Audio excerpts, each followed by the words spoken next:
Hello, this is Akshay Diwan. Welcome back to my YouTube channel. This is part 2 of chapter electrolysis. जिन बच्चों ने अभी तक part 1 electrolysis का नहीं देखा वो ज़रूर देख लें, बिकॉज उसमें मैंने सारे बेसिक्स कवर करे हैं। इलेक्ट्रोलिसिस होता क्या है, इलेक्ट्रोलाइट्स क्या होते हैं, इलेक्ट्रोड्स क्या होती हैं। बिना बेसिक्स जाने आप नहीं समझ पाओगे कि आज का टॉपिक हमारा क्या है, राइट।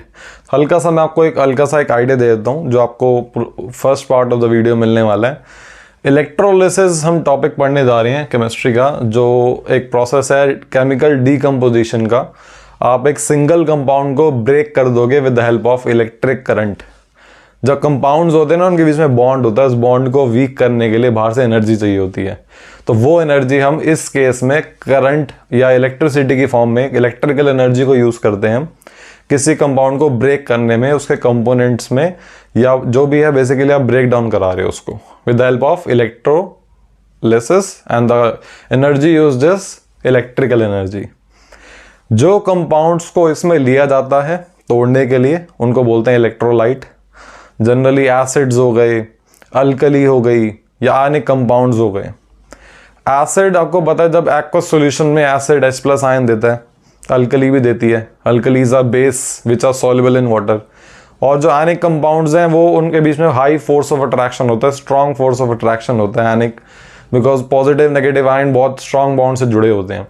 अब उस बॉन्ड को पहले इनिशियली थोड़ा सा वीक करना होता है, उसके बाद वो फ्री आयंस देंगे। आपने नोटिस करा होगा, हम फ्री आयंस की बात कर रहा हूँ मैं, चाहे वो एसिड हो, चाहे बेस हो, चाहे वो आयनिक कंपाउंड हो। जब तक वो आयंस नहीं देगा, फ्री आयंस ही रिस्पॉन्सिबल हैं। जब फ्री आयंस अवेलेबल होंगे, जब हम उससे बैटरी कनेक्ट करेंगे तो अपनी रिस्पेक्टिव इलेक्ट्रोड पे ये चार्जेस माइग्रेट करेंगे, ये पर्टिकुलरली आयंस माइग्रेट करेंगे।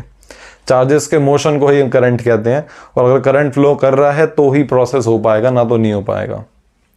जैसे फॉर एग्जांपल जो नॉन इलेक्ट्रोलाइट होते हैं, जिनमें से इलेक्ट्रिसिटी कंडक्ट नहीं होती, तो अगर आप उसे एक बल्ब लगा के देख लो, मैंने फर्स्ट वीडियो में बताया था, अगर कोई एक इंडिकेटर लगा दो, अगर वहाँ पे करंट फ्लो कर रहा है तो वो बल्ब ग्लो कर जाएगा। तो जिनमें करंट फ्लो करता है इलेक्ट्रोलाइट्स, उन्हीं को यूज़ करा जाता है, ठीक है। हमारा पहला टॉपिक आज का यही है कि जिस डीकम्पोजिशन की बात मैं कर रहा हूँ, जो भी मैं आपको आने वाले टाइम में इलेक्ट्रोलिसिस जिन जिन कंपाउंड्स के बताने वाला हूँ, उन सभी कंपाउंड्स को पहले आपको ब्रेक करना होगा, राइट। पूरा प्रोसेस कैरी आउट करने में, जब मैं एक्चुअली अभी हम 2-3 केस डिस्कस करेंगे। हम लेड ब्रोमाइड का इलेक्ट्रोलिसिस करेंगे, हम कॉपर सल्फेट का करेंगे, उसके हम 2 केसेस करने वाले हैं, हम वाटर का करेंगे। तो ये 3 हमारे जो इलेक्ट्रोलिसिस हैं डिटेल में डिस्कस होंगे। तो अगर जो बेसिक्स आपके क्लियर नहीं भी हैं, उस जब मैं वो स्टार्ट करूँगा तो वो तब क्लियरिटी आ जाएगी आपको। फिलहाल ये देखते हैं, मैंने एक डिफरेंस का टेबल ऑलरेडी बना रखा है टाइम सेव करने के लिए, between ionisation and electrolytic dissociation. अब इन दोनों में डिफरेंस क्या है ये आपको मैं बताता हूँ, और दोनों कहाँ कहाँ पे यूज़ होते हैं आपको मैं बताता हूँ। तो सबसे पहले आयनाइजेशन की बात करते हैं। आयनाइजेशन में आप देख रहे हो आयन वर्ड यूज़ हो रहा है। आयनाइजेशन में हम आयन वर्ड यूज़ कर रहे हैं। बेसिकली क्या है, दोनों ही प्रोसेस में मुझे आयंस चाहिए। आयंस मिलेंगे तो ही इलेक्ट्रिसिटी कंडक्ट होगी, तो ही इलेक्ट्रोलिसिस हो पाएगा। उसके लिए ये दोनों प्रोसेस कराए जाते हैं। बट डिफरेंस ये है कि ये हम आयनिक कंपाउंड में करा रहे हैं, और ये हम करा रहे हैं पोलर कोवेलेंट कंपाउंड में। अगर आपको आयनिक और पोलर कोवेलेंट में डिफरेंस नहीं पता तो इसकी भी मैंने एक सेपरेट वीडियो बना रखी है, वो भी आप चेक कर सकते हैं। केमिस्ट्री के नाम से मैंने प्लेलिस्ट बना रखी है, उसमें सारे केमिस्ट्री के टॉपिक डिस्कस हैं। इवन एक न्यूट्रल एटम को भी हम आयंस में तोड़ सकते हैं, उसको भी हम आयनाइजेशन बोल रहे हैं। देखो दोनों ही केस में मैं आपको एग्जांपल देता हूँ। आयनाइजेशन हो चाहे इलेक्ट्रोलिटिक डिसोसिएशन हो, दोनों में ही हम एक कंपाउंड को सेपरेट कर रहे हैं ताकि उसके आयंस मुझे मिल जाएं। डिफरेंस ये है कि यहाँ मुझे पोलर कोवेलेंट का, अगर मेरे पास कंपाउंड है, पोलर कोवेलेंट के पास भी पार्शियल पॉजिटिव नेगेटिव चार्जेस होते हैं। अगर जैसे वाटर मैंने पोलर कोवेलेंट कंपाउंड ले लिया, राइट, या HCl ले लिया, सॉरी HCl मैंने, दोनों ही वैसे पोलर कोवेलेंट है, ऐसे गलत भी नहीं थी मेरी बात। HCl मैंने पोलर कोवेलेंट कंपाउंड ले लिया, जब उसको मैंने वाटर में डिसॉल्व करा, वाटर के बाद टेंडेंसी है दूसरे के बॉन्ड को वीक करने की। वाटर एक बहुत स्पेशल कंपाउंड है, ठीक है ना। तो वाटर जनरली हम यूज़ करते हैं, हायर क्लासेस में आपको पता लगेगा कि इस प्रॉपर्टी को बोलते हैं डाइलेक्ट्रिक कांस्टेंट। बेसिकली मैं क्या कहना चाह रहा हूँ, वाटर के पास टेंडेंसी है इसके पॉजिटिव नेगेटिव को दूर करने की, या इसके बॉन्ड को वीक करने की, ताकि अपने आयंस में, रिस्पेक्टिव आयंस में कन्वर्ट हो जाए। तो HCl को जब हमने वाटर डाला तो वो H3O आयंस, हाइड्रोनियम आयन और आपका क्लोराइड आयन आपको मिल चुके हैं। क्योंकि आयंस मिल चुके हैं, आयंस मिले हैं, इसलिए इस प्रोसेस को बोला जा रहा है आयनाइजेशन, कि हम आयंस बना रहे हैं, आयंस को फॉर्म कर रहे हैं using a polar covalent compound. और अगर मेरे पास एक न्यूट्रल एटम है, फॉर एग्जांपल कैल्शियम, कैल्शियम आपको पता है इसका एटॉमिक नंबर होता है 20, तो 2882 कॉन्फ़िगरेशन है। कैल्शियम के लास्ट में 2 इलेक्ट्रॉन होते हैं, अगर वो ये 2 इलेक्ट्रॉन डोनेट कर देगा तो उसके पास 2 पॉजिटिव चार्ज आ जाएगा और वो बन जाएगा कैटायन। क्या बन जाएगा ये बन जाएगा कैटायन। ध्यान से सुनना, ये बन चुका कैटायन। आपको बेसिकली आयन फॉर्मेशन करनी थी तो आयन हमने कैटायन बना दिया यूजिंग एक ये न्यूट्रल एटम है। न्यूट्रल वो है जिसके पास कोई चार्ज नहीं है, जिसके अभी नॉर्मल केस में जब हम लेते हैं बेसिकली जब कोई भी एटम इलेक्ट्रॉन्स को डोनेट या गेन कर लेता है तो वो बन जाता है हमारा आयन। ये रिएक्शन ठीक कर देते हैं। अगर मान लो मैंने क्लोरीन ले लिया, ठीक है ना, तो क्लोरीन आयन था, ठीक है ना, या आप कह लो चलो क्लोरीन एटम है, उसको एक इलेक्ट्रॉन की नीड है, जैसे होता है 287, अगर मैं उसको एक इलेक्ट्रॉन दे दूंगा उसके पास एक नेगेटिव चार्ज आ जाएगा, ये बन जाएगा anion. Cation anion, cations are positive, anions are negative. Donate करोगे, दान करोगे, पॉजिटिव चार्ज आएगा, छीनोगे एक इलेक्ट्रॉन छीन लिया उसने दूसरे का, नेगेटिव चार्ज आ गया, एनायन बन गया। यहाँ पे भी देखो सोडियम क्लोराइड एक आयनिक कंपाउंड है, बहुत स्ट्रांग बॉन्ड से जुड़ा हुआ है ये। इसको हमने हीट करा और एक्वस सॉल्यूशन में डाला, इसके बॉन्ड वीक हो गए। ऐसा होने से क्या हो गया, ये अपने रिस्पेक्टिव आयंस में कन्वर्ट हो गया। अल्टीमेटली मुझे आगे चल के भी जितने भी प्रोसेस कराने हैं, electrolysis whatever it is, electrolysis जिस भी कंपाउंड कराना है, आई मीन टू से, तो उसमें मुझे इलेक्ट्रोलाइटिक डिसोसिएशन दिखानी ही पड़ेगी। This is one of the main step of your, even first step of your process. Electrolysis कराने के लिए इलेक्ट्रोलाइट को तो तोड़ोगे ही, टूटेगा तो आयंस मिलेंगे, फिर आप सोचोगे यार पॉजिटिव वाला आयन मिला है तो अब अपनी पर्टिकुलर इलेक्ट्रोड पे जाएगा, नेगेटिव वाला आयन है वो अपनी इलेक्ट्रोड पे जाएगा। तो बस यही करना है, आपको कंपाउंड मिलेगा इलेक्ट्रोलाइट, उसको आपको या तो एक्वस स्टेट में लेना है या तो मोल्टन में लेना है, क्योंकि बिना ऐसे लिए उसके बॉन्ड वीक नहीं होंगे। बॉन्ड वीक नहीं होंगे तो क्या होगा भैया, बॉन्ड वीक नहीं होंगे तो आयंस नहीं मिलेंगे, आयंस नहीं मिलेंगे तो इलेक्ट्रिसिटी कंडक्ट नहीं होगी, प्रोसेस ही नहीं होगा हमारा।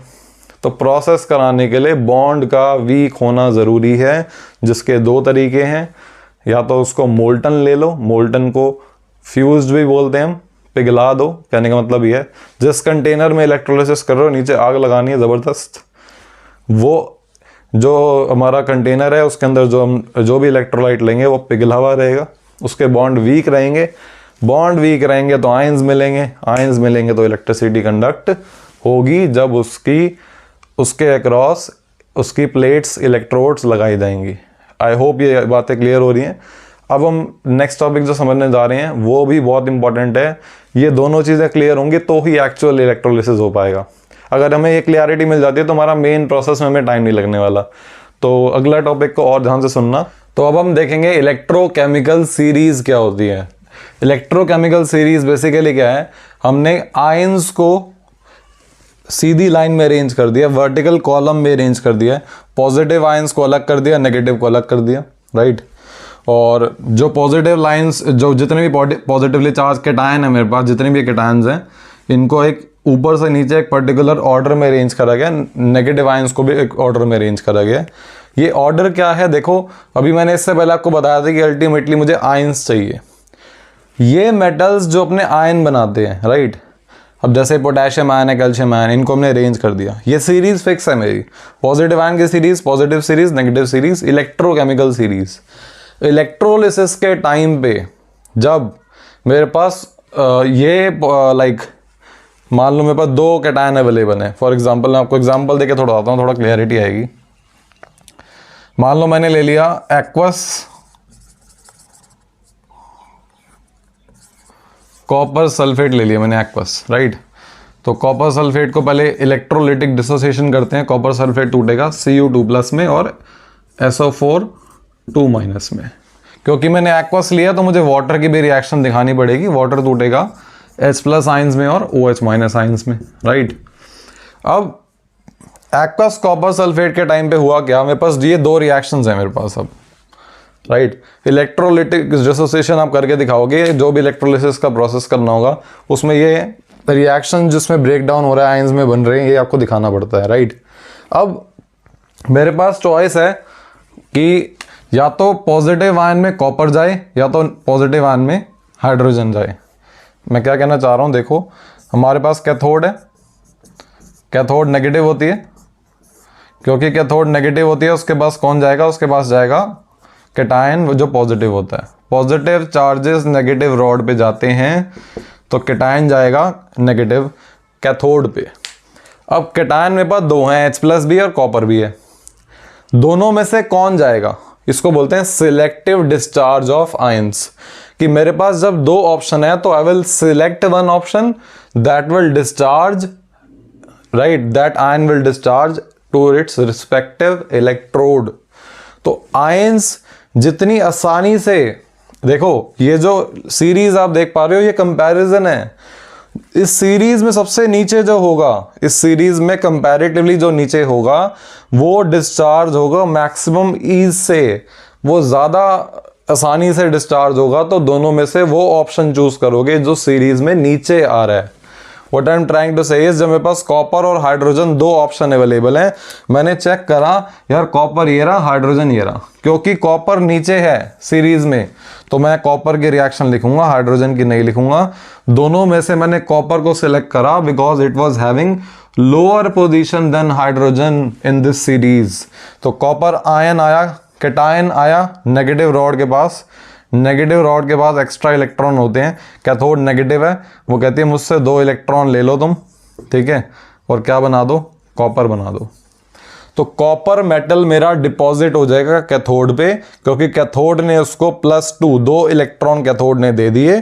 कैथोड नेगेटिव है, उसके बाद बहुत सारे इलेक्ट्रॉन्स हैं, उसने 2 इलेक्ट्रॉन्स कॉपर आयन को दिए, बोला यार तूने 2 इलेक्ट्रॉन देकर तो कैटायन बना था, मुझसे 2 इलेक्ट्रॉन्स वापस ले ले, यहीं बैठ जा, यहीं बिठा लिया उसको। सिमिलरली अब मेरे पास 2 चॉइसेस आ गई अगेन, यार SO4 को भेजें कि OH- को भेजें। OH- की पोजीशन नीचे है SO4 के मुकाबले, तो किसको भेजेंगे, एनोड पे किसको भेजेंगे, एनोड पे भेजेंगे हम OH- को, किसको भेजेंगे हम, OH- जाएगा एनोड पे, इसको एनोड पॉजिटिव होती है, उल्टा ये नेगेटिव है, इसके पास ज़्यादा इलेक्ट्रॉन है, ये एनोड को 1 इलेक्ट्रॉन देगा, ठीक है ना, और क्या बना लेगा ये, 1 इलेक्ट्रॉन इसमें से माइनस होगा और ये क्या बन जाएगा, OH बन जाएगा, खाली OH रह जाएगा। अब इसके जैसे बहुत सारे जो OH के पार्टिकल्स हैं वो क्या करेंगे, आपस में जुड़ के क्या बना देंगे, वो फर्दर बना देंगे H2O एंड O2। अल्टीमेटली मुझे पता लग रहा है यार ऑक्सीजन डिस्चार्ज हो गई। एक्चुअल में देखा जाए तो कॉपर का इलेक्ट्रोलिसिस करके दिखा भी दिया आपको। This is nothing but electrolysis of copper, aqueous copper sulphate. Aqueous copper sulphate का मैंने इलेक्ट्रोलिसिस करा है, जिससे मैंने कॉपर सल्फेट लिया, एक्वस लिया तो मैंने पानी लिया, और ये मैंने देखा कि कैटायन के 2 ऑप्शन थे, तो कैटायन कहाँ जाएगा, C से कैटायन, C से कैथोड पे जाता है, A से अनायन, A से एनोड पे जाता है। मेरे पास 2 ऑप्शन नेगेटिव के थे, जो सीरीज में नीचे जाएगा उसको भेज देंगे। इसको बोलते हैं selective discharge of ion on the basis of position in electrochemical series. The one which is having lower position in the series will easily get discharged. This is the criteria। जो नीचे है उसको भेज दो, सीरीज याद होनी चाहिए series में। और देखो इस चैप्टर में ट्रिक बताऊं आपको, जनरली हम सारी चीज़ों को एक्वस लेंगे तो OH- जहाँ दिख जाए वो जाएगा, ठीक है ना। और इसमें भी तो आपको देखो याद करना ही पड़ेगा। इसके भी मैंने एक यूट्यूब शॉर्ट डाला हुआ है, इसकी ट्रिक वहाँ से आप देख सकते हैं कि सीरीज को कैसे याद कर सकते हैं, राइट।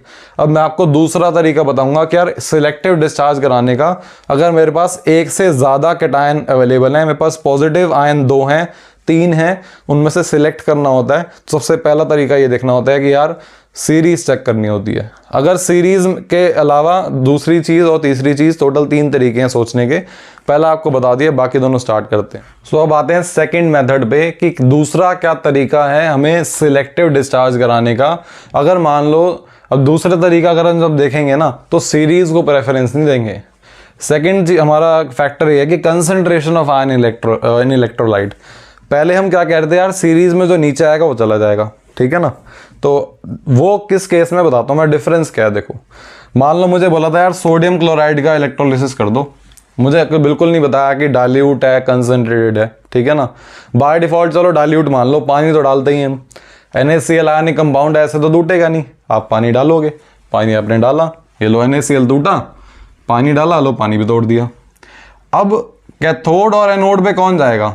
अब देखो क्या है, दोनों में से राइट सीरीज में हाइड्रोजन नीचे आता है, तो हाइड्रोजन चला जाएगा किस पे, सी से कैटायन, सी से कैथोड पे जाएगा, यहाँ पे जाएगा H+ आयन। तो डाइल्यूट के केस में पानी, डाइल्यूट का मतलब क्या होता है, पानी ज़्यादा है NaCl कम है उसमें, अब पानी ज़्यादा है तो पानी H+ आयन भी ज़्यादा होंगे, तो कंसंट्रेशन H+ आयन की क्या ज़्यादा है, तो जिसकी ज़्यादा है वो जाएगा। चलो दूसरी बात, अब एनोड पे कौन जाएगा? एनोड पे सबसे नीचे कौन आता है सीरीज में, OH- आता है, OH- चला जाएगा। तो डाइल्यूट के केस में तो कोई दिक्कत वाली बात नहीं है, लेकिन जब कंसंट्रेटेड होगा, मतलब हमने थोड़ा सा पानी लिया, मेन हमारे पास NaCl है, NaCl में हमने थोड़ा सा पानी डाल दिया, अब मेन पानी थोड़ा, NaCl ज़्यादा, तो उसमें Na सोडियम आयन भी ज़्यादा होंगे। अब कैथोड में पहले हाइड्रोजन आयन जा रहा था क्योंकि वो सीरीज में नीचे था, लेकिन यहाँ उसने एक वर्ड यूज़ कर दिया कंसंट्रेटेड। जब वो कंसंट्रेटेड वर्ड यूज़ करेगा तो मुझे क्लियरिटी दे रहा है कि भैया Na की जो सोडियम की जो कंसंट्रेशन है वो ज़्यादा है, चाहे ऑल्दो हाइड्रोजन की पोजीशन नीचे है, लेकिन फिर भी कौन जाएगा? सोडियम जाएगा। क्यों जाएगा सोडियम? क्योंकि कंसंट्रेशन ज़्यादा है। जब कंसंट्रेटेड लिखा होता है, कंसंट्रेशन के पॉइंट ऑफ व्यू से सिलेक्ट करते हैं, तो कंसंट्रेटेड वर्ड अगर लिखा दिख गया तो जो भी मेटल होगा इस कंपाउंड का उसी मेटल को भेज देना, सीरीज देखने की नीड ही नहीं है। एनोड पे कौन जाएगा? एनोड पे जाएगा Cl-, क्योंकि अगेन इस बार Cl की कंसंट्रेशन ज़्यादा है, कंसंट्रेशन इज मोर, जो ज़्यादा है वो डिस्चार्ज होगा ताकि करंट आसानी से फ्लो कर सके, बढ़िया से इलेक्ट्रिसिटी कंडक्ट हो सके। तो यहाँ पे H+ और OH- जा रहा था, नीचे कौन जा रहा है? Na+ और Cl- जाएंगे। या हमने सीरीज के पॉइंट ऑफ व्यू से देखा क्योंकि डाइल्यूट था, हमारे पास जो मेन जिसका इलेक्ट्रोलिसिस कराना है वो थोड़ा सा था। जब मेन हमारे पास इलेक्ट्रोलाइट है, थोड़ा सा पानी है, तो मेन चीज़ को प्रेफरेंस देंगे, वही जाएगा। तो कंसंट्रेशन के हिसाब से ये हो गया हमारा। नेक्स्ट आता है हमारा नेचर ऑफ एनोड। अगर ये दोनों क्राइटेरिया ना हो, खाली एनोड, एनोड हमारी दो तरीके की होती है, एक्टिव और इनएक्टिव। इनएक्टिव के लिए वर्ड यूज करते हैं इनर्ट। इनर्ट मतलब जो रिएक्ट ना करे।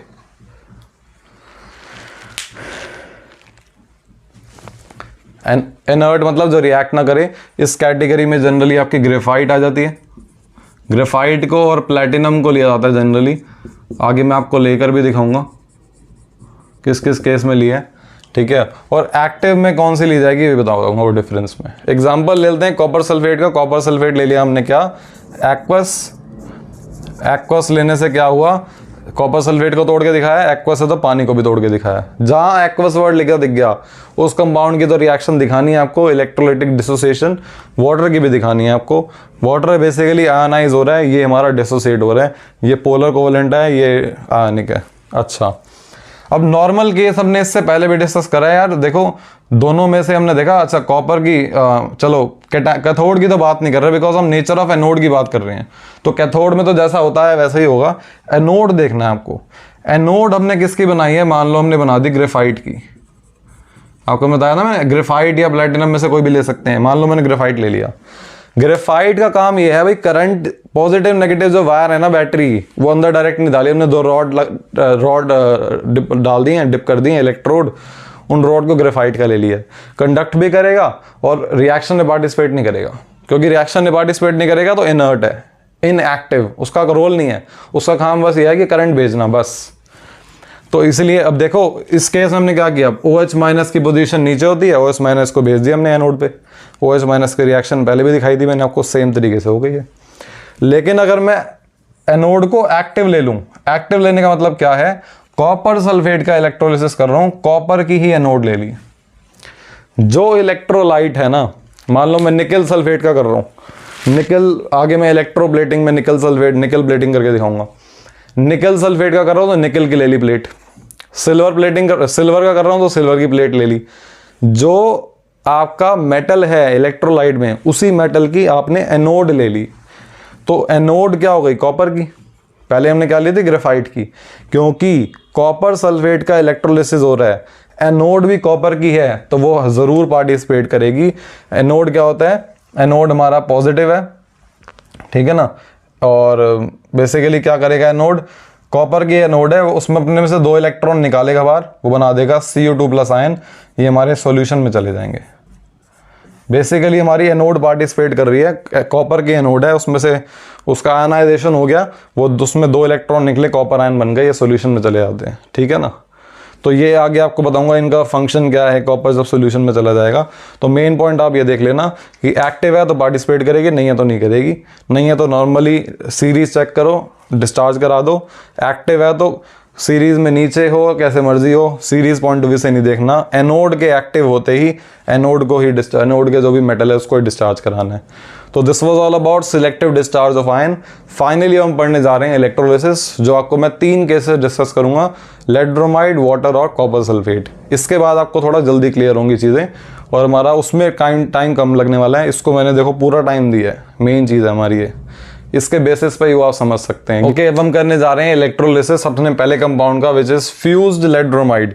लेड ब्रोमाइड एक आयनिक कंपाउंड है, उसको फ्यूज स्टेट में लिया ताकि उसके बॉन्ड थोड़े वीक हो जाएं और वो आयन इलेक्ट्रिसिटी कंडक्ट कर सके, राइट। जो कंटेनर हम ले रहे हैं इलेक्ट्रोलिसिस कराने के लिए वो हमने किसका लिया है, वो हमने लिया सिलिका का। सिलिका एक नॉन कंडक्टिंग वेसल है, this is bad conductor of electricity, ताकि हमें कंटेनर को थोड़ी कंडक्ट कराना है। आप बाहर से टच करोगे आपको करंट लग जाएगा, दिक्कत हो जाएगी। तो कंटेनर का रोल नहीं है इसमें, करंट हम भेज रहे हैं पॉजिटिव से नेगेटिव। पॉजिटिव हमारा एनोड होता है, नेगेटिव हमारा कैथोड होता है, इनको बोला जाता है इलेक्ट्रोड्स। डीसी डायरेक्ट करंट हमने 12 वोल्ट की बैटरी, सारे इलेक्ट्रोलिसिस में 12 वोल्ट की बैटरी यूज करेंगे। बल्ब हमारा ग्लो कर रहा है, मतलब भैया करंट पास हो रहा है, इलेक्ट्रिसिटी कंडक्ट हो पा रही है। इसमें नॉन कंडक्टिंग वेसल लिया सिलिका की, ताकि क्योंकि हमने इसको बहुत ज़्यादा हीट करना है, हमने लेड ब्रोमाइड को मोल्टन करना है। ये बैड कंडक्टर है इलेक्ट्रिसिटी, हीट का भी इलेक्ट्रिसिटी का भी। इतने हाई टेम्परेचर पे ये हमारा ख़राब ना हो जाए कंटेनर जिसमें हम यूज़ कर रहे हैं। जो दोनों हमने इलेक्ट्रोड लिए हैं, दोनों को हमने ग्रेफाइट का लिया है, दैट इज़ वो हमारी इनर्ट है। जो हमारी रॉड है दोनों वो पार्टिसिपेट नहीं करेंगी रिएक्शन में, बस वो इलेक्ट्रिसिटी कंडक्ट कराएंगी, राइट। फर्दर हमने लेड ब्रोमाइड को इलेक्ट्रोलिटिक डिसोसिएशन मैंने वो करके दिखाया है, ये मैंने रिएक्शन पहले भी दिखाई थी आपको कि लेड ब्रोमाइड हमारा लेड आयंस और ब्रोमाइड आयंस में टूट जाएगा। ये हमारे कैटायन है और ये हमारे एनायंस है। सी से कैटायन, सी से कैथोड पे जाएंगे, ए से एनायन, ए से एनोड पे जाएंगे। एक ही कैटायन है, एक ही एनायन है, कोई झंझट ही नहीं। मोल्टन या फ्यूज लेने का बेनिफिट ही है यार, कोई टेंशन ही नहीं है। जब ऑप्शन नहीं है क्या तो वही जाएगा। तो लेड हमारा चला गया कैथोड पे, कैथोड नेगेटिव थी, उसने कहा यार 2 इलेक्ट्रॉन अपने वापस ले ले, यहीं पे बैठ जा, तो लेड को वहाँ डिपॉजिट हो गया आपका। और एनोड पे कौन चला गया, एनोड पे 2 हमारे ब्रोमाइड आयन चले गए, उसमें से 2 इलेक्ट्रॉन निकाले उसने, एनोड पॉजिटिव होती है, उसको 2 इलेक्ट्रॉन दिए, वहीं पे डिपॉजिट हो गए। 2 ब्रोमीन के एटम थे तो दोनों ने आपस में जुड़ के क्या बना दिया, रेडिश ब्राउन ब्रोमीन गैस आपको देखने को मिली है, रेडिश ब्राउन कलर होता है इसका। तो ये जो हमने प्रोसेस कराया है इसमें लेड और ब्रोमीन गैस दोनों अलग कर दिए। इलेक्ट्रोलिसिस के हेल्प से हमने दोनों को ब्रेक डाउन करके दिखा दिया है। नेक्स्ट इलेक्ट्रोलिसिस देखते हैं वाटर का। सो हम करने जा रहे हैं इलेक्ट्रोलिसिस कॉपर सल्फेट का, लेकिन कॉपर सल्फेट एक आयनिक कंपाउंड है, आसानी से टूटेगा नहीं, तो हमने उसको एक्वस एसिडिफाइड लिया है। एक्वस लेने का रीज़न ये है इसको ब्रेक डाउन कर सकें, एसिडिफाइड लेने का रीज़न ये है कि थोड़ा कंडक्टिविटी बढ़ जाए, आयंस आसानी से बढ़िया तरीके से मूव करें। ग्लास कंटेनर लिया इस प्रोसेस को हमने कैरी आउट कराने के लिए, क्योंकि हीट तो करना नहीं है आपको, हीट नहीं करना तो कोई ऐसा ना हो कि जो टेम्परेचर को झेल सके। रूम टेम्परेचर पे कर रहे हैं इसको प्रोसेस को, 12 वोल्ट की बैटरी लगी हुई है। एक्वस एसिडिफाइड कॉपर सल्फेट ले लिया। इसके 2 केस बताने वाला हूँ। पहला मैं ले रहा हूँ आपका इनर्ट इलेक्ट्रोड, जो इलेक्ट्रोड खुद रिएक्ट नहीं करेगी, उसका रोल नहीं है। इसकी इलेक्ट्रोलिटिक डिसोसिएशन करते हैं। कॉपर सल्फेट को तोड़ेंगे, किस में टूटेगा, कॉपर में और सल्फेट आयंस में। क्योंकि इसको हमने एक्वस लिया तो हमें वाटर को भी तोड़ के दिखाना पड़ेगा, H+ और OH-, क्योंकि इसको एसिडिफाइड लिया है हमने, इसको एसिडिफाई करा है H2SO4 डाल के। तो H2SO4 ले लेंगे एसिड, इसको भी ब्रेक डाउन करके दिखाएंगे। इलेक्ट्रोलिटिक डिसोसिएशन में वो सारी चीज़ें ब्रेक डाउन करके दिखानी जो एक कंपाउंड की फॉर्म में इसके अंदर हैं, सॉल्यूशन के अंदर हैं, राइट। तो ये हो गया हमारे पास। तो बेसिकली वी हैव कैटायंस के पॉइंट ऑफ व्यू से अगर हम देखें, हमारे पास कॉपर आयंस हैं, ठीक है, और हमारे पास H आयंस हैं। अब दोनों में से जो लोअर पोजीशन पे होगा वो डिस्चार्ज होगा, तो कॉपर हमारा नीचे होता है पोजीशन पे, तो कॉपर हमारा Cu2+ डिस्चार्ज हो जाए कैथोड पे। कैथोड नेगेटिव होती है, इसको 2 इलेक्ट्रॉन देगी, वहीं बिठा लेगी। तो कॉपर हमारा डिपॉजिट हो गया कहाँ पे? कैथोड पे। तो कॉपर हमारा सॉल्यूशन में था, कॉपर आयंस थे, वो कहाँ चला जाएगा? वो कैथोड पे चला जाएगा, ठीक है ना। अब देखो जो कॉपर सल्फेट है ना वो ब्लू कलर का होता है। Copper sulphate is blue in colour because of copper in it. अब क्योंकि कॉपर आयंस हमारे माइग्रेट कर रहे हैं कैथोड पे, ठीक है ना, क्योंकि कॉपर कैथोड पे जा रहे हैं तो उसका ब्लू कलर क्या होता है? फेड हो जाता है। कॉपर सल्फेट का ब्लू कलर हमारा सॉल्यूशन में फेड हो जाएगा, क्योंकि कॉपर हमारा सारा कैथोड पे जाए जा रहे हैं। कॉपर आयन हमारे कैथोड पे जाते जाएंगे तो कॉपर की वजह से ब्लू कलर है, वो ब्लू कलर फेड होता जाएगा। नेगेटिव आयंस की बात करें तो नेगेटिव में OH- हमेशा नीचे, सबसे नीचे OH- है, तो OH- डिस्चार्ज होगा तो वो बना देगा हमारा OH, और ऐसे 4 आपस में बना के क्या दे देंगे आपको? ऑक्सीजन गैस लिबरेट कर देंगे हमारी कहाँ पे? एनोड पे, राइट।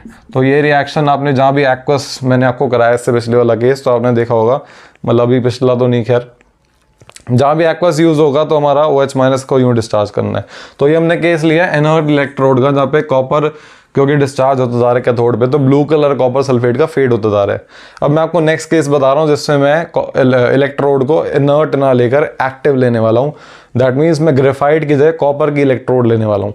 तो अगर मैं ऐसा करता हूँ तो क्या चेंजेस आने वाले हैं? क्योंकि हम एनोड को, ध्यान से सुनना, हम एनोड को इस बार क्या कर रहे हैं? एनोड को कॉपर का बना रहे हैं। एनोड को कॉपर बनाने से वो क्या हो जाएगी? एनोड हमारी कॉपर की बन जाने से वो क्या हो जाएगी? एक्टिव हो जाएगी। वो हमारी क्या हो जाएगी? एक्टिव हो जाएगी। और ये जो रिएक्शन आप देख पा रहे हो एनोड की, ये चेंज हो जाएगी। सारी चीज़ें सेम रहती है हमारी। जब हमने एनोड को कॉपर का ले लिया, एनोड को हमने एक्टिव ले लिया, तो हमारा एनोड किसका है इस बार? खुद कॉपर का है, तो ये पार्टिसिपेट करेगा। हो क्या रहा था? ब्लू कलर हमारा कॉपर सल्फेट का फेड होता जा रहा था, कॉपर आयन की कंसंट्रेशन कम हो रही थी। एनोड खुद कॉपर का है, एक्टिव है। इस बार क्या करेगा? वो एक्टिव होने के कारण वो 2 इलेक्ट्रॉन्स डोनेट करके कॉपर आयन बन जाएगा। तो कॉपर सॉल्यूशन में दे देगा Cu2+ आयन। जो Cu2+ ऊपर जा जाके कम बढ़ रहे थे वो वापस इसने रिटेन करा दिए। समझे बात को कि नहीं समझे? हो क्या रहा है देखो जरा। कॉपर आयन हमारे यहाँ पे डिपॉजिट हो रहे थे तो कम हो रहे थे, ब्लू कलर फेड हो रहा था। ये कह रहा है लो भैया कॉपर मुझसे ले लो, तो तुम्हारी कमी बढ़ रही है पूरी हो जाएगी। ब्लू कलर हमारा क्या हो गया? ब्लू कलर रिटेन हो गया। ब्लू कलर हमने क्या कर दिया? रिटेन कर दिया। ब्लू कलर वैसे का वैसे रहेगा, क्योंकि भैया जो कॉपर जा रहे हैं वो वापस एनोड दे रहा है, एक्टिव है। इस बार वो कह रहा है संभाल लेंगे हम, ठीक है ना, हम एक्टिव हैं, हम पार्टिसिपेट कर रहे हैं, अब तुम्हें दिक्कत नहीं आने देंगे, जो कमी बढ़ रही है लो। अब लास्ट इलेक्ट्रोलिसिस करते हैं वाटर का, ठीक है। उसका अपैरेटस अलग है, डायग्राम अलग बनाता हूं मैं। स्टार्ट करते हैं। सो लास्ट इलेक्ट्रोलिसिस हम वाटर का देखने जा रहे हैं, जिसके हमने बहुत एक स्पेशल इंस्ट्रूमेंट लिया है, अपैरेटस लिए, जिसमें हम प्रोसेस को कराएंगे। इसको बोलते हैं हम हॉफमैन्स वोल्टामीटर। हमने एसिड रिलेटेड वाटर लिया है जिसमें 2% हमने डाल दिया H2SO4, क्योंकि प्योर वाटर आपको पता है it is not a good conductor of electricity, या बहुत वीक इलेक्ट्रोलाइट है कह सकते हो आप। इलेक्ट्रिसिटी कंडक्ट अच्छे से नहीं होगी, तो हमने थोड़ा सा एसिड डाल दिया। एसिड के डालने से थोड़ी कंडक्टिविटी बढ़ जाएगी, या इतना हो जाएगी कि हमारा प्रोसेस ईजिली हो पाए। और पर्टिकुलरली हमने H2SO4 लिया है। लेने को आप HNO3 भी ले सकते थे, नाइट्रिक एसिड, लेकिन हमने नहीं लिया क्योंकि नाइट्रिक एसिड हमारा वोलेटाइल होता है, वो वेपर बना देगा। यहाँ से आपने डाला और प्रोसेस हुआ और वेपर बन के उड़ गया आपका एसिड, वो ना हो, तो H2SO4 हमने लिया है। हॉफमैन्स वोल्टामीटर ये पूरा अपैरेटस है। ये दोनों आपकी प्लैटिनम की स्ट्रिप्स हैं जो इलेक्ट्रोड का काम करेगी। ये नेगेटिव है, ये पॉजिटिव है, ये एनोड है, ये कैथोड है। तो डिसोसिएशन करा दिया हमने, वाटर को तोड़ दिया जैसे नॉर्मली अब तक तोड़ते आ रहे हैं। सल्फ्यूरिक एसिड H आयन में SO4 आयन में टूट जाएगा। अब पॉजिटिव आयन तो एक ही अवेलेबल है, वो H+, तो कोई डाउट ही नहीं है। सिंपल से सिंपली आपको दिख रहा है इसमें कि H+ आयन ही जाएगा हमारा कैथोड पे। कैथोड हमारी नेगेटिव होती है, उस पर पॉजिटिव आयन जाएगा। पॉजिटिव आयन कौन है? H+ के अलावा कोई है ही नहीं। बचा नेगेटिव आयन। नेगेटिव आयन में हम सिलेक्टिवली डिस्चार्ज कराएंगे। तो इलेक्ट्रोकेमिकल नेगेटिव सीरीज में हमारा OH सबसे नीचे है, तो OH डिस्चार्ज हो गया। ऑक्सीजन गैस मिली हमें एनोड पे, हाइड्रोजन गैस मिली मुझे कैथोड पे। ये मिल रही है मुझे 2 वॉल्यूम, ये मिलती है मुझे 1 वॉल्यूम, ठीक है ना। तो 2 वॉल्यूम हाइड्रोजन के यहाँ डिस्चार्ज हो गए और 1 वॉल्यूम डिस्चार्ज हो गए यहाँ पे। एसिड रिलेटेड वाटर का हमने इलेक्ट्रोलिसिस देख लिया है। So that's all for this video. इसमें हमने सारे इलेक्ट्रोलिसिस समझ लिए, सिलेक्टिव डिस्चार्ज हमने देख लिया। इसके next part of the video में, क्योंकि ऑलरेडी ये बहुत बड़ी हो चुकी है वीडियो, आपको मैं इलेक्ट्रोप्लेटिंग और इलेक्ट्रो रिफाइनिंग कराऊंगा और ये हमारा पूरा चैप्टर कंप्लीट हो जाएगा। कोशिश मैंने करी है सारी चीज़ें डिटेल में कवर हों और सारे बेसिक पॉइंट, सारी चीज़ें मैंने आपको बताई हैं। होपफुली आपको समझ में आ गया होगा। कोई भी डाउट आता है, दोबारा वीडियो को देखना चाहें दोबारा देख लो आप। कमेंट सेक्शन में मेंशन कर देना सर ये डाउट है अगली बार, या कमेंट में आपको मैं रिप्लाई इजीली कर दूंगा। That's all for this video. Thank you.